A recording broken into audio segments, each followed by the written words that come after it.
Puluhan sepeda motor terkena cabut pentil dalam operasi penertiban trotoar di Jalan Kebonjeruk.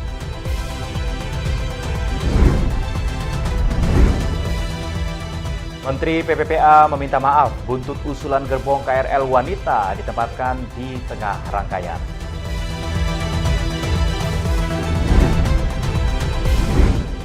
Demokrat mempertimbangkan langkah hukum terhadap Trump terkait operasi militer di Iran.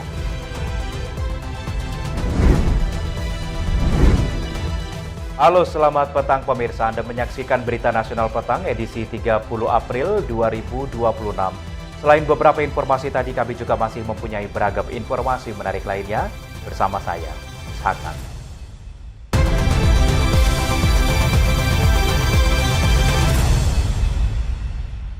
Informasi pertama di petang ini pemirsa, kebakaran melanda apartemen yang berlokasi di Tanjung Duren, Grogol, Petamburan, Jakarta Barat pagi tadi. Asap keluar dari lantai 2 salah satu bangunan gedung apartemen. Sejumlah penghuni apartemen mendapat pertolongan medis lantaran menghirup asap terlalu banyak.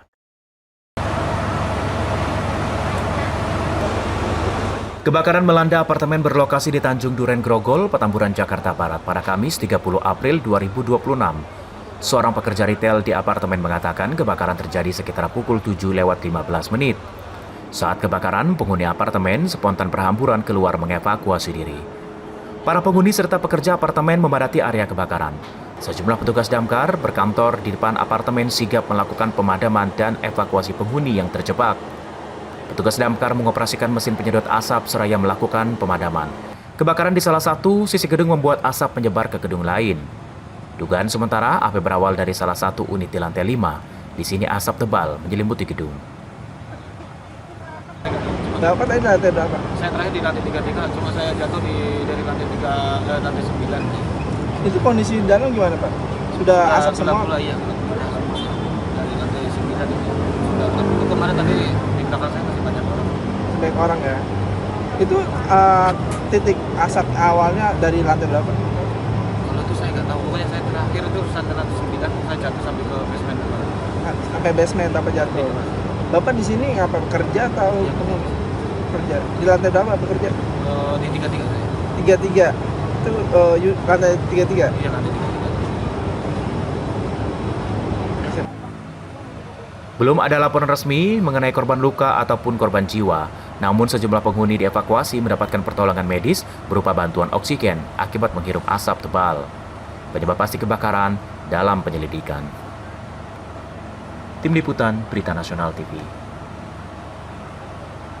Sementara itu petugas gabungan menertibkan trotoar di jalan dijadikan tempat parkir liar dan tempat pedagang kaki lima di kawasan Kebonjeruk, Jakarta Barat. Sebanyak 97 sepeda motor terkena cabut pentil guna memberi efek jerah.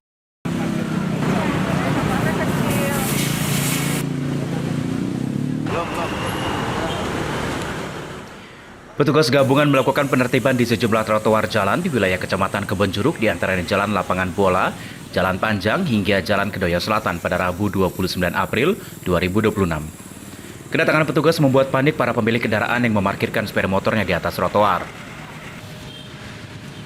Beberapa di antaranya mereka berhasil memindahkan kendaraan sebelum ditindak. Namun kendaraan yang ditinggalkan dikempeskan petugas dengan cara cabut pentil, tujuannya memberi efek jerah. Seorang pengendara sempat melayangkan protes terhadap penertiban setelah diberi penjelasan mengenai aturan penggunaan trotoar. Warga tersebut akhirnya menerima. Selain menertibkan trotoar jalan, petugas juga mencabut sejumlah reklame yang belum membayar pajak. Petugas gabungan juga mengangkut sejumlah lapak pedagang kaki lima atau PKL. Kepala Satpol PP Kecamatan Kebonjeruk, Pelita, mengatakan kegiatan ini merupakan tindak lanjut laporan masyarakat mengenai makin maraknya parkir liar dan PKL menggunakan trotoar.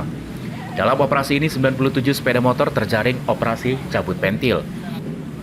Dalam rangka penertiban bulan tertib trotoar, itu penertiban parkir liar dan PKL yang ada di sekitar wilayah Kecamatan Kebonjeruk. Kalau untuk hasilnya sendiri, Bu? Untuk kegiatan tersebut hasilnya adalah 97 motor yang telah kita cabut pentil untuk mengantisipasi efek jerah daripada masyarakat yang meletakkan mobil motornya di jalanan. Itu kalau dari Satpol PP apa aja Bu yang diputar sama hasilnya juga Bu? Kegiatan ini juga dibantu dengan kegiatan penertiban PKL yang ada di seputar trotoar-trotoar yang ada di sekitar kecamatan juga. Dan hasilnya itu ada beberapa gerobak yang kita angkut dan adanya umbul-umbul atau reklame dari perusahaan yang tidak membayar pajak. Itu kita tertibkan untuk menjaga keamanan dan ketertiban di wilayah kita. Selanjutnya barang-barang hasil penertiban dibawa ke gudang Satpol PP Jakarta Barat untuk didata, disita, dan akan dimusnahkan sesuai dengan aturan yang berlaku. Tim Liputan Berita Nasional TV. Ya, Pemprov DKI Jakarta akan mengevaluasi keberadaan perlintasan sebidang kereta api tanpa palang pintu. Pembangunan flyover dinilai sebagai salah satu upaya untuk bisa mengurangi resiko kecelakaan di perlintasan sebidang. Pemerintah Provinsi DKI Jakarta akan mengevaluasi keberadaan perlintasan sebidang kereta api tanpa palang pintu di wilayahnya. Langkah ini diambil berkaca dari insiden kecelakaan maut antara KRL dan KA Argo Bromo Anggrek yang bermula dari peristiwa di perlintasan tanpa palang pintu di Bulak Kapal, Bekasi. Wakil Gubernur DKI Jakarta Rano Karno menegaskan akan mengevaluasi secara berkala guna menekan angka kecelakaan di perlintasan kereta. Hal ini disampaikan Wakil Gubernur Rano usai meresmikan IPA Portable Pam Jaya di Cengkareng, Jakarta Barat pada Rabu 29 April 2026.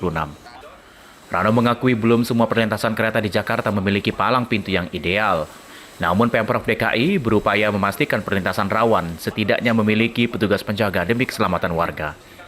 Sekarang masalah yang terjadi di Bekasi, biarkan Pemda Bekasi bekerjasama dengan KAI dan pemerintah pusat untuk mencari solusinya. Jakarta memang ada beberapa lintasan yang mungkin tidak tertutup, tapi minimal ada yang jaga, Nah, tapi ini bagian yang harus kita evaluasi selalu. Dalam kesempatan yang sama, Asisten Pembangunan dan Lingkungan Hidup Sekda Provinsi DKI Jakarta, Afan Adrian Syah Idris menambahkan, pemerintah tidak hanya berfokus pada evaluasi dan penjagaan, tetapi juga menyiapkan solusi jangka panjang. Salah satu upaya membangun jalan layang atau flyover di area perlintasan sebidang dengan lalu lintas padat. Proyek ini berada di bawah kemenangan Dinas Bina Marga DKI Jakarta dan ditargetkan rampung pada akhir 2026. Flyover akan memisahkan jalur kendaraan bermotor dari jalur kereta api. Ini bisa mengurangi resiko kecelakaan di perlintasan sebidang. Tim Liputan Berita Nasional TV. Wakil Ketua DPR RI Sufmi Dasko Ahmad ini meninjau langsung lokasi kecelakaan KRL dan kereta api jarak jauh di Stasiun Bekasi Timur, Kota Bekasi, Jawa Barat. Dalam peninjauan ini, Dasko menyampaikan prihatin atas insiden yang menyebabkan korban jiwa, sekaligus memantau proses evakuasi korban. Wakil Ketua DPR RI Sufmi Dasko Ahmad didampingi utusan khusus Presiden Bidang Generasi Muda dan Pekerja Seni Raffi Ahmad meninjau lokasi kecelakaan kereta api di Stasiun Bekasi Timur, Kota Bekasi pada Senin malam 27 April 2026. Keduanya memantau proses evakuasi korban yang masih terjepit di dalam gerbong kereta. Proses evakuasi dilakukan oleh tim SAR gabungan dengan peralatan khusus untuk membuka bagian gerbong yang rusak parah. Dasko mengaku prihatin atas insiden ini dan memanjatkan doa bagi para korban, baik yang mengalami luka maupun yang meninggal dunia. Ya, yang pertama kita turut prihatin dengan kejadian pada malam hari ini. Tadi saya menyaksikan bersama Pak Kapolda, Dirut KAI, proses evakuasi yang masih berlangsung. Dan sementara saya mendapatkan informasi bahwa sudah dievakuasi, dan kalau melihat proses evakuasi yang sedang berlangsung, ada kemungkinan korban masih dapat terus bertambah, tapi kita doakan semoga proses evakuasi bisa dapat selesai dengan cepat. Kalau saya lihat petugas baik dari pihak kepolisian maupun dari pihak SAR dan TNI Polri bekerja dengan kompak di lokasi.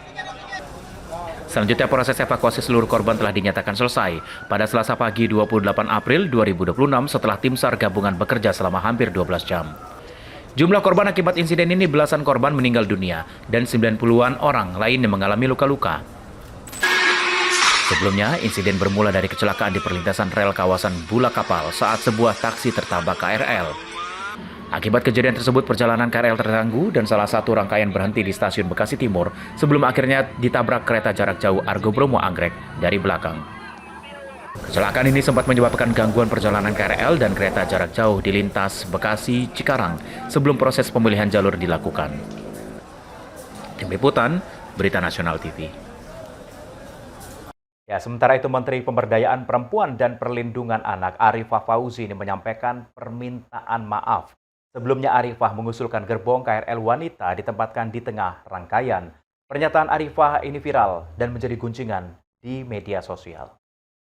Pertama-tama saya menyampaikan duka cita yang mendalam atas Menteri Pemberdayaan Perempuan dan Perlindungan Anak atau PPPA Arifah Fauzi menyampaikan permintaan maaf atas pernyataan yang mengusulkan gerbong wanita di KRL dipindah ke tengah. Hal ini disampaikan Arifah melalui akun Instagram pribadinya pada Rabu 29 April 2026. Pernyataan ini disampaikan Arifah mengenai peristiwa kecelakaan kereta api di Bekasi Timur, Jawa Barat pada Senin malam, 27 April 2026. Gerbong perempuan KRL diketahui ditabrak kereta api jarak jauh Argo Bromo Anggrek. Arifah menjelaskan tidak ada maksud dari ucapannya untuk membandingkan keselamatan masyarakat. Lebih jauh Arifah menegaskan keselamatan perempuan dan laki-laki harus menjadi prioritas. Terkait pernyataan saya pasca insiden kecelakaan kereta di Bekasi Timur, saya menyadari bahwa pernyataan tersebut kurang tepat. Untuk itu, saya memohon maaf sebesar-besarnya kepada seluruh masyarakat, khususnya kepada para korban dan keluarga korban yang merasa tersakiti atau tidak nyaman atas pernyataan tersebut. Tidak ada maksud dari saya untuk mengabaikan keselamatan penumpang lainnya. Saya memahami bahwa dalam situasi duka seperti ini, yang menjadi fokus utama adalah keselamatan, penanganan korban, serta empati kepada seluruh keluarga yang terdampak. Sebelumnya Arifah mengusulkan gerbong KRL wanita ditempatkan di tengah rangkaian. Usulan ini buntut tabrakan maut kereta api di Bekasi Timur, Jawa Barat, dan pernyataan Arifah viral di media sosial menjadi gunjingan warganet. Tim Liputan Berita Nasional TV. Selanjutnya kami akan mengajak Anda untuk memantau kondisi arus lalu lintas terkini yang akan disampaikan oleh NTMC Korlantas Polri. Halo, selamat sore pemirsa. Saya Brigadir Putu Fungki hadir untuk mengupdate situasi lalu lintas terkini melalui pantauan CCTV NTMC Korlantas Polri. Dan untuk informasi arus lalu lintas yang pertama, kita akan melihat lalu lintas dari CCTV di kawasan kilometer 0.200 flyover Cawang, Jakarta Timur.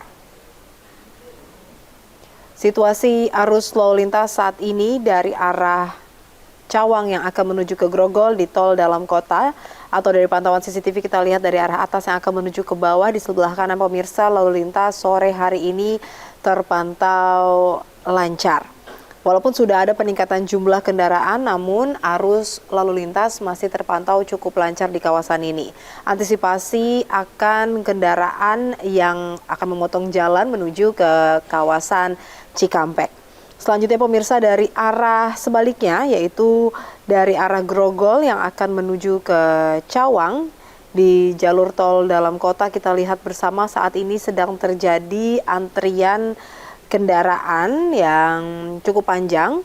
Namun kami tetap mengharapkan para pengendara untuk tetap bersabar dan juga menggunakan lajur sesuai dengan ketentuan demi kenyamanan dalam berkendara. Selanjutnya lalu lintas dari arah Cawang yang akan menuju ke Jalan Maijen Sutoyo ataupun yang akan menuju ke Jalan DI Panjaitan saat ini terpantau ramai, walaupun terlihat sudah adanya peningkatan jumlah kendaraan, namun lalu lintas masih terpantau kondusif, lancar. Kami tetap mengharapkan para pengendara untuk berhati-hati dan juga perhatikan marka jalan yang berlaku. Dan selanjutnya pemirsa, kita akan melihat situasi lalu lintas dari kawasan DPR MPR Jakarta Pusat. Kondisi arus kendaraan pada sore hari ini dari arah Selipi yang akan menuju ke Gatot Subroto, atau dari pantauan CCTV kita lihat dari arah kiri atas yang akan menuju ke kanan. Di jalur arteri lalu lintas terpantau lancar, namun berbeda pemirsa dari tol dalam kota Jakarta yang akan menuju ke Gatot Subroto sore hari ini terlihat sudah adanya peningkatan jumlah kendaraan yang signifikan di tol dalam kota yang menyebabkan terjadinya perlambatan kecepatan kendaraan. Namun dari arah sebaliknya, yaitu dari arah Gatot Subroto yang akan menuju ke Selipi atau Cawang, baik itu di jalur tol dalam kota ataupun di jalur arteri, pada sore hari ini lalu lintas terpantau lancar, kecepatan kendaraan dapat Anda tempuh dengan kecepatan normal. Dan lalu lintas yang ketiga, kita akan melihat CCTV di kawasan Bundaran Pondok Indah, Jakarta Selatan. Situasi lalu lintas di kawasan Bundaran Pondok Indah pada sore hari ini masih terpantau kondusif lancar pemirsa, baik dari Lebak Bulus yang akan menuju ke Blok M atau Fatmawati ataupun dari arah Lebak Bulus yang akan menuju ke Bintaro. Terjadi perlambatan kecepatan kendaraan hanya menjelang traffic light dan selepasnya kendaraan kembali dapat mengalir dengan kecepatan normal. Harap para pengendara untuk tetap mematuhi rambu-rambu lalu lintas, hal ini demi keselamatan diri Anda pribadi dan juga pengguna jalan lainnya. Dan yang terakhir kita akan melihat lalu lintas dari kawasan Pospol Cisanggarung, Cirebon, Jawa Barat. Kondisi lalu lintas dari arah Cirebon yang akan menuju ke Semarang atau dari pantauan CCTV dari arah bawah yang akan menuju ke atas sore hari ini terpantau lancar. Begitupun dari arah Semarang yang akan menuju ke Cirebon pemirsa, lalu lintas terpantau lancar cenderung lengang. Walaupun lalu lintas terpantau lancar di kawasan Pospol Cisanggarung Cirebon ini banyaknya kendaraan besar yang melintas sehingga kami harap para pengendara untuk tetap menjaga laju kecepatan kendaraan Anda dan juga selalu jaga jarak aman kendaraan Anda. Hindari blind spot demi keselamatan kita bersama. Pemirsa, menjelang peringatan Hari Buruh Internasional pada tanggal 1 Mei 2026, kami Kepolisian Negara Republik Indonesia mengimbau kepada seluruh masyarakat, khususnya para pengguna jalan, untuk mengantisipasi adanya potensi peningkatan aktivitas dan juga kepadatan arus lalu lintas di sejumlah titik. Dan bagi rekan-rekan yang akan menyampaikan aspirasi, kami harapkan untuk dapat melaksanakan kegiatan secara tertib, damai, dan tetap mematuhi aturan yang berlaku. Utamakan keselamatan di jalan, jaga ketertiban bersama, dan selalu ikuti aturan petugas di lapangan. Selanjutnya bagi Anda yang mendapatkan informasi terkait kondisi lalu lintas terkini, Anda dapat menghubungi call center NTMC Korlantas Polri di 1500669 atau melalui WhatsApp Center di 085871500669. Demikian saya Brigadi Putu Fungki melaporkan, semoga bermanfaat dan salam presisi.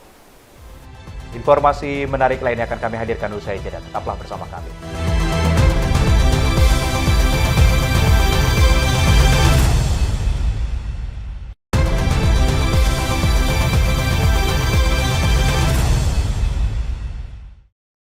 Anda kembali bersama kami di Berita Nasional Petang. Pemirsa, Presiden Republik Indonesia Prabowo Subianto menegaskan komitmen pemerintah berinvestasi besar-besaran di sektor pendidikan demi masa depan bangsa. Pemerintah menargetkan perbaikan dan peningkatan kualitas ratusan ribu sekolah di seluruh Indonesia rampung pada tahun 2028.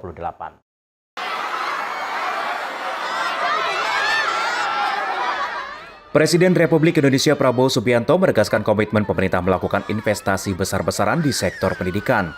Hal ini disampaikan Presiden usai meninjau SMA N1 Cilacap, Jawa Tengah pada Rabu 29 April 2026. Menurutnya pendidikan merupakan kunci kebangkitan bangsa dan akan menjadi prioritas utama dalam pembangunan nasional. Prabowo menilai sekolah memiliki peran sangat penting dalam membentuk masa depan generasi muda. Ia menegaskan setiap anak Indonesia harus mendapatkan akses pendidikan terbaik serta dipersiapkan untuk memasuki dunia kerja setelah menyelesaikan pendidikan. Dalam upaya tersebut, pemerintah menargetkan program renovasi sekolah dapat rampung pada tahun 2028. Sebelumnya sebanyak 17.000 sekolah telah direnovasi pada tahun 2025. Sementara itu pada tahun ini pemerintah menargetkan perbaikan terhadap sekitar 70.000 sekolah di seluruh Indonesia. Ya, kita akan perbaiki terus. Sekolah adalah sangat penting. Pendidikan adalah kunci kebangkitan bangsa kita. Ya, saya akan menaruh perhatian dan saya akan investasi besar-besaran di bidang pendidikan untuk masa depan bangsa kita semuanya. Setiap anak Indonesia harus dikasih pendidikan yang terbaik. Mereka yang lulus juga kita harus siapkan untuk bekerja dengan baik. Saya kira itu. Targetnya tadi 70.000 ya Pak? Tahun ini sudah 70.000. Anggaran tahun lalu 17.000 sekolah, tahun ini 70.000 sekolah. Tahun depan target saya kalau bisa lebih dari 100.000. Iya, betul. Satu kali lagi nyanyi. Presiden optimis seluruh sekolah di Indonesia dapat diperbaiki dalam 3 tahun ke depan. Selain perbaikan infrastruktur, pemerintah juga akan meningkatkan kualitas pendidikan agar sekolah yang telah direnovasi mampu memberikan pembelajaran yang lebih baik bagi para siswa. Tim Liputan Berita Nasional TV. Presiden Republik Indonesia Prabowo Subianto menegaskan penting hilirisasi nasional yang adaptif terhadap perkembangan teknologi dan berorientasi pada kepentingan rakyat. Presiden juga menekankan setiap proyek harus dievaluasi secara objektif dan ilmiah serta mengutamakan efisiensi dan manfaat maksimal bagi masyarakat. Satunya jalan menuju kebangkitan suatu bangsa yang berhasil. Presiden Republik Indonesia Prabowo Subianto menegaskan penting pengembangan proyek hilirisasi nasional yang adaptif terhadap perkembangan teknologi dan berorientasi pada kepentingan rakyat. Penegasan ini disampaikan saat melakukan groundbreaking proyek hilirisasi nasional tahap 2 di Refinery Unit 4 Cilacap, Jawa Tengah pada Rabu 29 April 2026. Dalam sambutannya, Presiden menekankan setiap proyek strategis harus dievaluasi secara objektif dan ilmiah seiring perkembangan teknologi yang cepat. Pemerintah diminta berani mengubah rencana apabila terdapat teknologi yang lebih efisien dan menguntungkan bagi rakyat. Presiden menginstruksikan Satgas Hilirisasi dan Badan Pengelola Investasi untuk terus mengkaji pilihan teknologi terbaik dengan pendekatan matematis dan efisiensi maksimal. Menurutnya, setiap kebijakan harus mengutamakan manfaat terbesar bagi masyarakat tanpa kepentingan lain.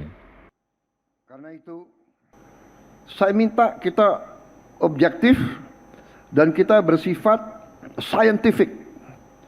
Kita hitung secara matematik. Kalau proyek ini, walaupun kita canangkan dan kita adakan feasibility study, mulai 1 tahun yang lalu, 6 bulan yang lalu, kalau hari ini terjadi perkembangan teknologi, kita bisa mendapat teknologi yang lebih bagus, teknologi yang lebih murah, menghasilkan sesuatu yang lebih untung bagi rakyat, kita harus berani merubah rencana. Ya, jadi saudara-saudara, tim Satgas Hilirisasi dan antara kaji terus teknologi, ya, kaji terus teknologi, lihat matematis. Lebih jauh, Presiden menyampaikan optimisme terhadap masa depan Indonesia dan mengajak seluruh elemen bangsa untuk bersatu. Ia menegaskan pentingnya menjaga perdamaian dan menjadikan perbedaan sebagai kekuatan, serta meneguhkan hilirisasi sebagai pilar menuju Indonesia menjadi kekuatan ekonomi besar dunia. Tim Liputan Berita Nasional TV.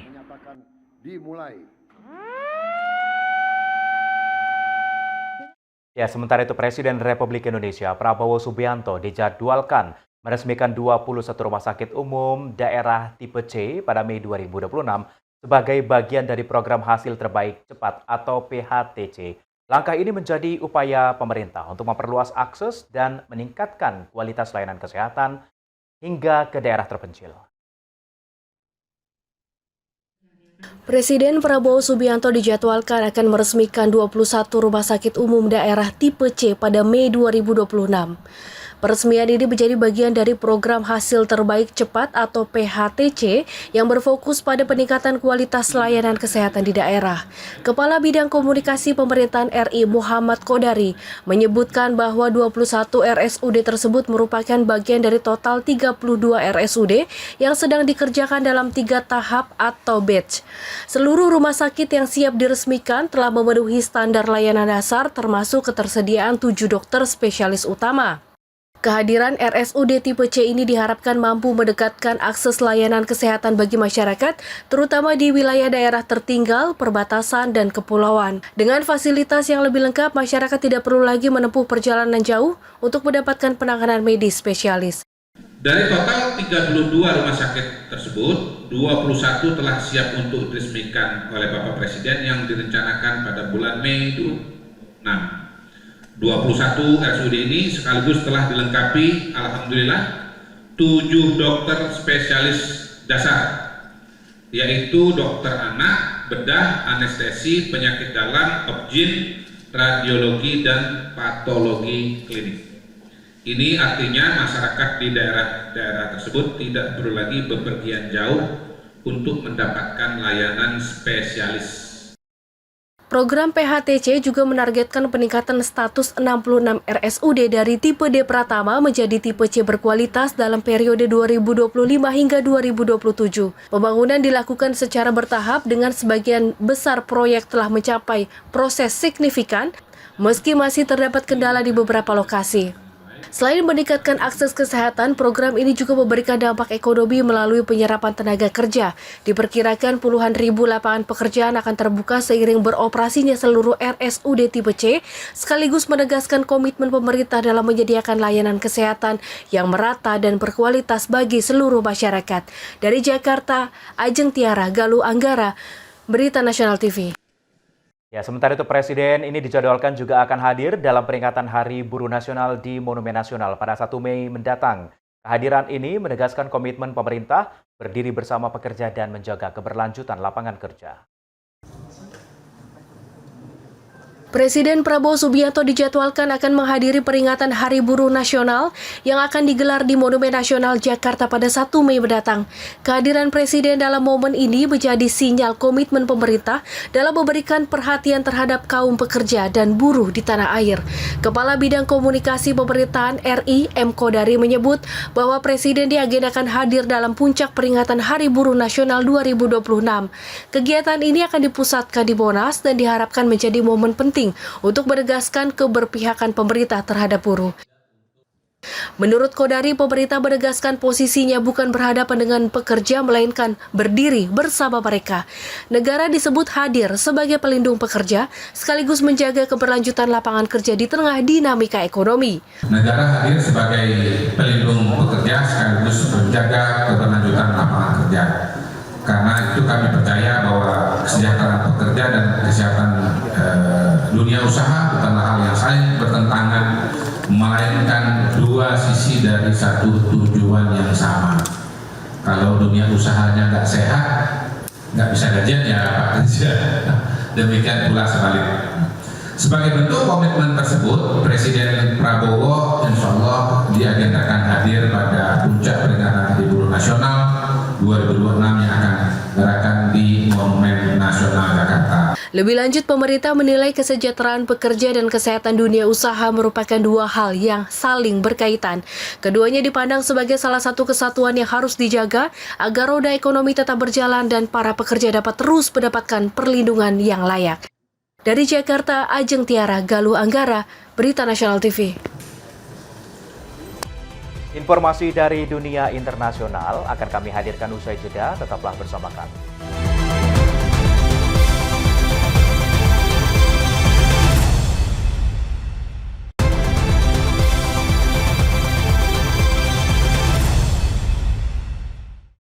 Terima kasih Anda masih bersama kami di Berita Nasional Petang. Pemirsa, Amerika Serikat ini dibuat malu oleh Iran usai terungkap kehancuran pangkalan militer mereka di Kuwait. Porak-poranda dibombardir jet tua Iran F-5. Jet generasi kedua F-5 Tiger Iran ini menembus pertahanan yang berlapis Amerika Serikat. Sang pilot sukses menghindari sistem pertahanan dan menjatuhkan bom. Hassan Rouhani on the occasion of Iran's National Defense Industry Day. Amerika Serikat dibuat malu oleh Iran usai terungkap porak-poranda pangkalan militer mereka di Kuwait akibat dibombardir jet tua Iran F-5.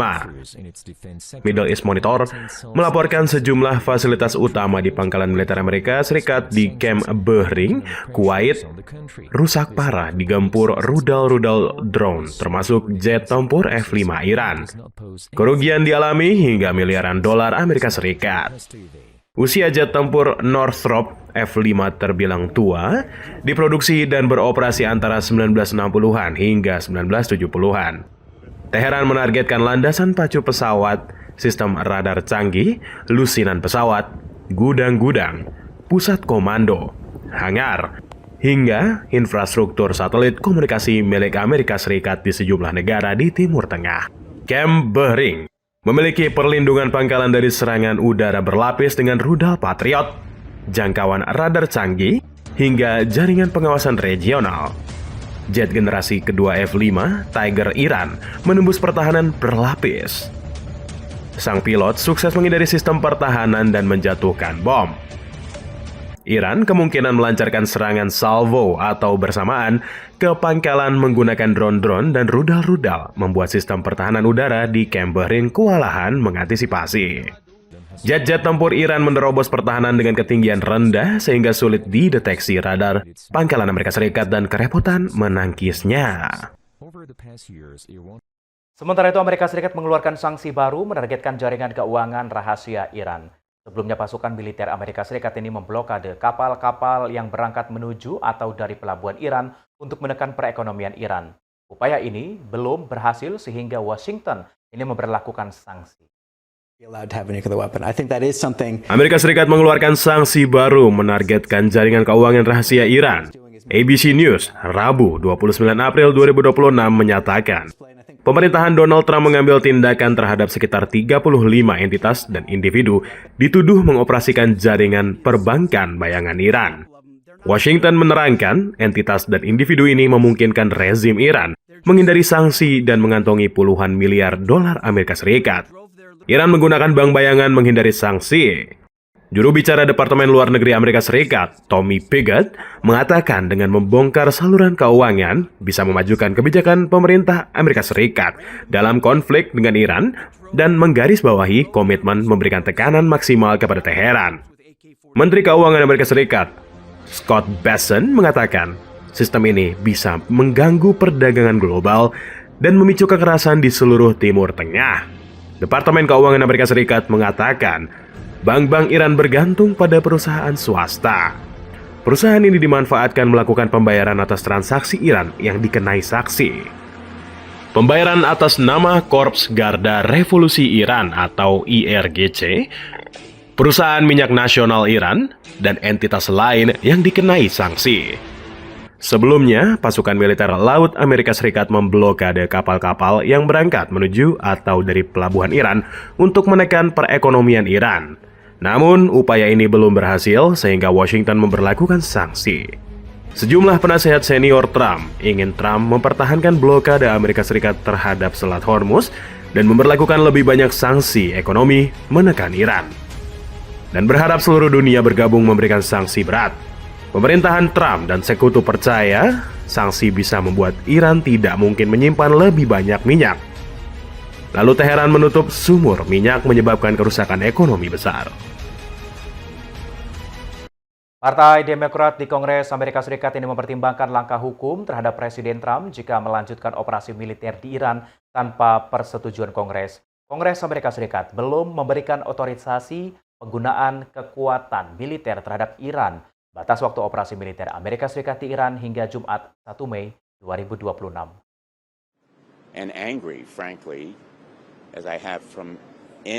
Partai Demokrat di Kongres Amerika Serikat mempertimbangkan langkah hukum terhadap Presiden Amerika Serikat Donald Trump jika tetap melanjutkan operasi militer di Iran tanpa persetujuan Kongres. Hal ini muncul bersamaan batas waktu 60 hari yang diatur tahun 1973 War Powers Act atau Undang-Undang Perang Amerika Serikat. Batas waktu terakhir jatuh pada Jumat 1 Mei 2026. Beberapa anggota parlemen menilai situasi ini berpotensi memicu konflik konstitusional mengenai kewenangan presiden dalam memutuskan perang. Demokrat mulai bahas opsi gugatan, namun langkah ini bisa berkembang dalam beberapa pekan ke depan jika Trump tetap melanjutkan operasi militer setelah batas waktu berakhir pada 1 Mei. Sejumlah anggota DPR dan Senat dari Partai Demokrat menilai momen ini sebagai peluang penting menantang kebijakan perang yang dianggap tidak sah. Senator Richard Blumenthal mengatakan langkah hukum perlu dipertimbangkan. Dalam 1973 War Powers Act atau Undang-Undang Perang Amerika Serikat, Presiden harus menghentikan perang militer dalam 60 hari jika tidak mendapat persetujuan Kongres Amerika Serikat. Perpanjangan 30 hari hanya bisa diberikan jika Presiden menyampaikan laporan resmi kepada Kongres mengenai kebutuhan penarikan pasukan. Sejauh ini Kongres belum memberikan otorisasi penggunaan kekuatan militer terhadap Iran. Operasi militer Amerika Serikat di Iran dimulai pada 28 Februari dan batas waktu resmi jatuh pada 1 Mei setelah pemberitahuan kepada Kongres dilakukan pada 2 Maret 2026. Meski opsi gugatan mulai dibahas, sejumlah pimpinan Demokrat masih mengutamakan jalur legislatif. Sebagai anggota Demokrat berpendapat bahwa gugatan diajukan secara institusional oleh Kongres memiliki peluang lebih besar. Namun langkah ini sulit dilakukan karena Kongres saat ini dikuasai oleh Partai Republik. Informasi dari dunia internasional lainnya akan kami hadirkan usai jeda, tetaplah bersama kami.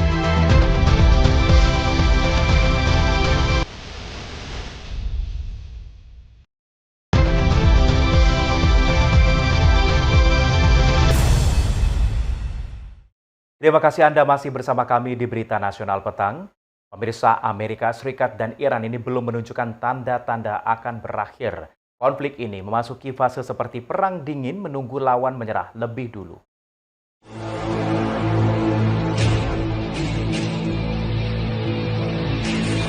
Perang Amerika Serikat dan Iran belum menunjukkan tanda-tanda akan berakhir. Media Amerika Serikat Axios pada Selasa 28 April 2026 melaporkan konflik ini memasuki fase seperti perang dingin dengan sanksi keuangan, pencegahan kapal perang, dan pembicaraan tentang kemungkinan diadakannya dialog. Beberapa pejabat mengatakan kekhawatiran Amerika Serikat akan terseret ke dalam konflik beku tanpa perang dan tanpa kesepakatan. Selat Hormuz akan tetap tertutup, blokade Amerika Serikat tetap berlaku, dan kedua belah pihak menunggu pihak lain menyerah atau menyerang lebih dulu. Konflik dingin menjadi hal terburuk bagi Presiden Amerika Serikat Donald Trump secara politik dan ekonomi. Trump tak lagi dominan. Ia bimbang antara melancarkan serangan militer baru atau menunggu apakah sanksi keuangan diberlakukannya akan membuat Iran lebih cenderung bernegosiasi mengakhiri program nuklir. Saat ini negosiasi Teheran dan Washington belum menunjukkan lampu hijau. Beberapa penasihat senior Trump ingin ia mempertahankan blokade Amerika Serikat terhadap Selat Hormuz untuk saat ini dan memberlakukan lebih banyak sanksi ekonomi untuk menekan Iran sebelum kembali melakukan pengeboman. Menteri Luar Negeri Amerika Serikat Marco Rubio sekaligus penasihat keamanan nasional Trump pada Senin 27 Februari 2026 mengatakan tingkat sanksi terhadap Iran sangat luar biasa. Tekanan terhadap Iran sangat tinggi dan berharap seluruh dunia akan bergabung dalam sanksi berat. Para pejabat pemerintahan Trump dan sekutu percaya sanksi bisa membuat Iran tidak mungkin lagi menyimpan lebih banyak minyak. Teheran menutup sumber-sumber minyak menyebabkan kerusakan ekonomi besar. Trump tidak tertarik menerima usulan proposal Iran. Trump membahas proposal Iran dengan tim keamanan nasional pada Senin 28 Februari 2026, menawarkan negosiasi tambahan guna membuka Selat Hormuz sebagai imbalan atas pencabutan blokade Amerika Serikat terhadap kapal-kapal berlayar ke dan dari Iran. Ya, sementara itu kanselir Jerman Friedrich Merz ini menilai Iran mempermalukan Amerika Serikat dengan membuat pejabat Amerika Serikat datang ke Pakistan, mau berunding lalu pulang tanpa hasil. Merz tidak melihat strategi Washington keluar dari perang melawan Iran.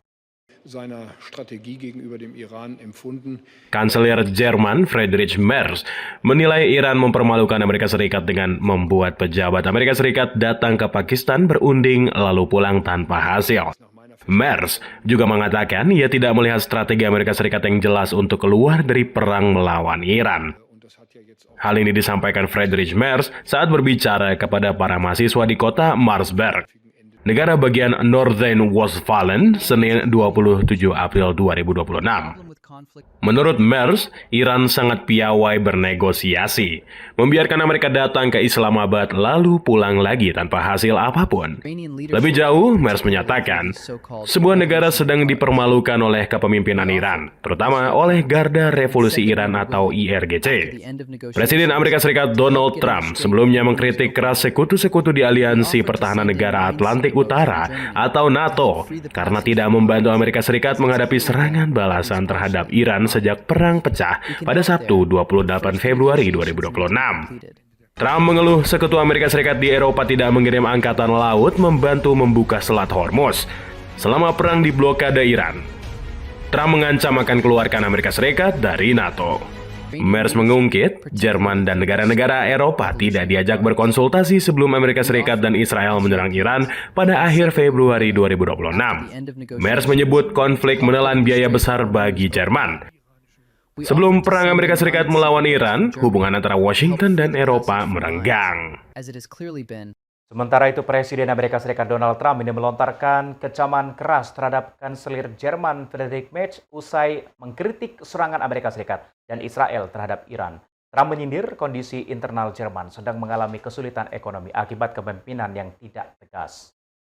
I thought I'd bring up a subject of interest. I do a lot of... Presiden Amerika Serikat Donald Trump melontarkan kecaman keras terhadap Kanselir Jerman Friedrich Merz usai mengkritik serangan Amerika Serikat dan Israel terhadap Iran. Trump menegaskan konflik diperlukan mencegah Tehran memperoleh senjata nuklir.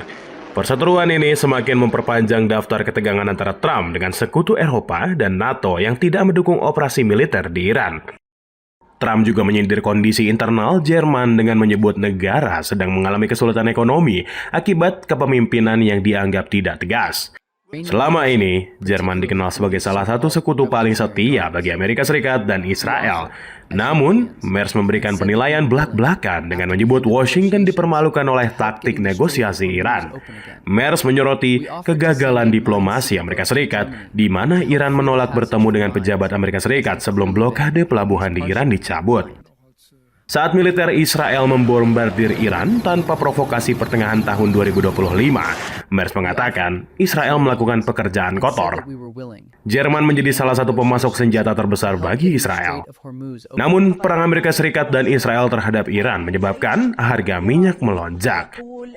Saat Jerman dan negara-negara Eropa lain masih terpuruk akibat krisis ekonomi dipicu pandemi COVID-19 dan invasi Rusia ke Ukraina.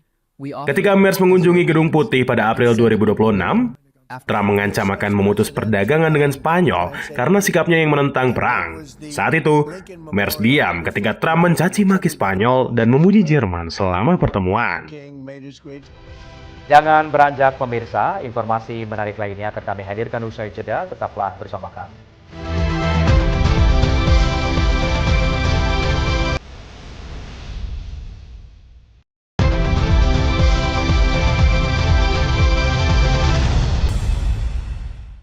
Terima kasih Anda masih bersama kami di Berita Nasional Petang. Pemirsa, Turki ini merupakan negeri yang berada di dua benua sekaligus, Asia dan juga Eropa. Sering dijuluki sebagai jembatan peradaban, menghadirkan perpaduan antara sejarah, budaya dan keindahan alam yang tiada duanya. Kali ini akan mengajak Anda untuk melihat keindahan negeri 4 musim ini. Berikut tayangannya untuk Anda.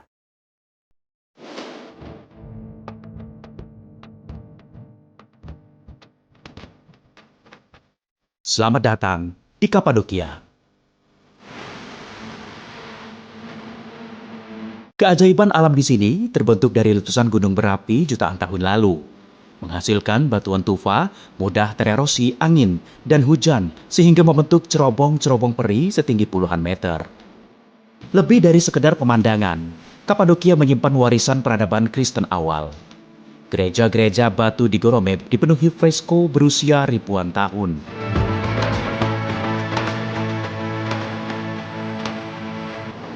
Sementara kota bawah tanah Derinkuyu mampu menampung hingga 20.000 orang sebagai tempat perlindungan dari serangan.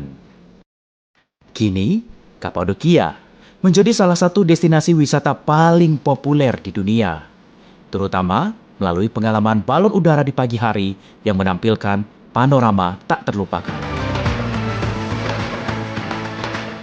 Yang paling unik, Kapadokia memiliki lebih dari 200 kota bawah tanah yang saling terhubung.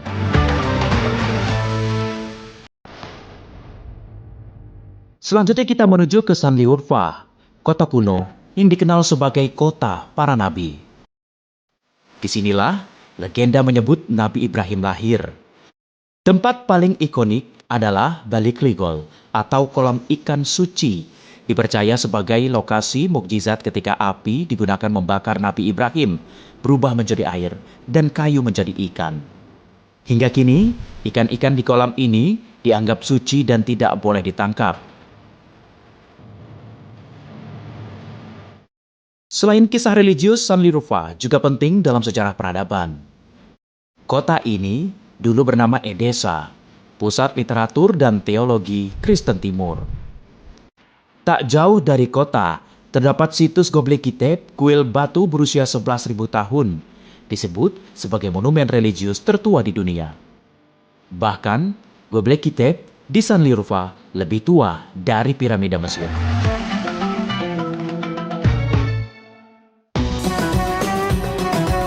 Perjalanan berakhir di timur jauh Turki di Provinsi Agri. Disinilah berdiri Gunung Ararat, gunung berapi tertinggi di Turki yang berketinggian 5.165 meter. Puncaknya selalu diselimuti salju, menjadikannya pemandangan dramatis di perbatasan Armenia dan Iran. Dalam tradisi Islam, Yahudi, dan Kristen, gunung ini dipercaya sebagai tempat berlabuh Bahteranuh setelah air bah besar. Kisah ini menjadikannya Ararat bukan hanya simbol geografis tetapi juga spiritual. Bagi para pendaki, Ararat adalah tantangan besar karena jalur cukup sulit dan hanya bisa didaki pada musim panas. Meski demikian, banyak yang rela menempuh perjalanan panjang demi mencapai puncak penuh legenda ini.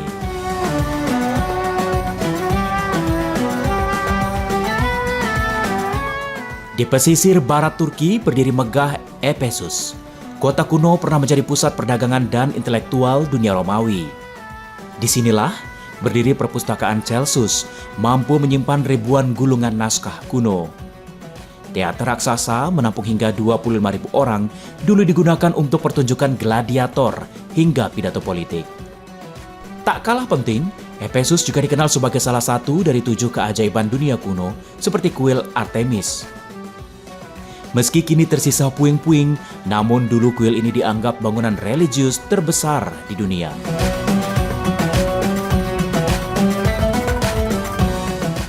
Dari kota kuno menyimpan kisah peradaban, keajaiban alam penuh pesona, hingga gunung syarat legenda, Turki membuktikan sebagai jembatan antara sejarah, budaya, dan keindahan alam. Sebuah destinasi tidak hanya menyajikan pemandangan, tetapi juga perjalanan melintasi waktu. Tim Liputan, Berita Nasional TV. Informasi tadi juga sekaligus mengakhiri perjumpaan kita di Berita Nasional petang kali ini. Akhirnya saya Ishakan, yang mewakili seluruh kru dan kerabat kerja yang bertugas, pamit dari hadapan Anda. Selamat petang, sampai jumpa.